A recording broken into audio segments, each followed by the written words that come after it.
राजनीति में गुरुवार को उस वक्त बड़ा सियासी संदेश देखने को मिला जब विधानसभा चुनाव में करारी हार के बाद तृणमूल कांग्रेस की अध्यक्ष ममता बनर्जी खुद वकील की ड्रेस पहनकर कलकत्ता हाईकोर्ट पहुंच गयीं।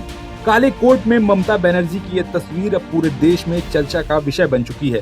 चुनाव बाद बंगाल में हुई हिंसा को लेकर दायर जनहित याचिका पर सुनवाई के दौरान ममता ने अदालत में अपनी मौजूदगी दर्ज कराकर साफ संकेत दे दिया कि वे इस मुद्दे पर राजनीतिक ही नहीं कानूनी लड़ाई भी पूरी ताकत से लड़ने के मूड में हैं। दरअसल हाल ही में संपन्न हुए पश्चिम बंगाल विधानसभा चुनावों के बाद राज्य के कई हिस्सों में हिंसा, तोड़फोड़ और राजनीतिक टकराव की घटनाएं सामने आई थी।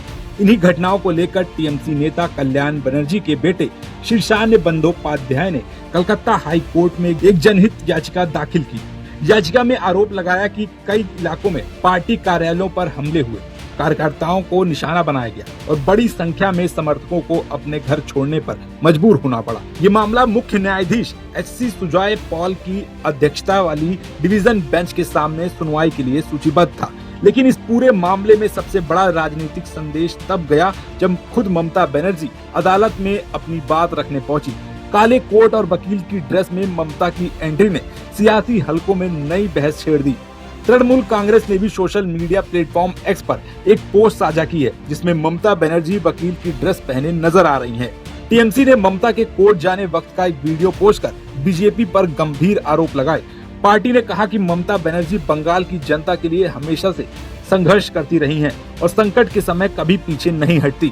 टीएमसी ने अपने पोस्ट में लिखा कि ममता बनर्जी सच, न्याय और संवैधानिक मूल्यों की लड़ाई लगातार लड़ रही हैं। पार्टी ने दावा किया कि बीजेपी की नफरत की राजनीति के खिलाफ ममता हमेशा मजबूती से खड़ी रही हैं। उन्होंने ये भी कहा कि चाहे एसआईआर के अन्याय का सामना करना हो या बीजेपी इंडिया के अनियंत्रित आचरण के खिलाफ मजबूती से खड़े रहना हो, वे लगातार ये साबित करती रही हैं कि आज देश में उनके जैसी कोई नेता नहीं है।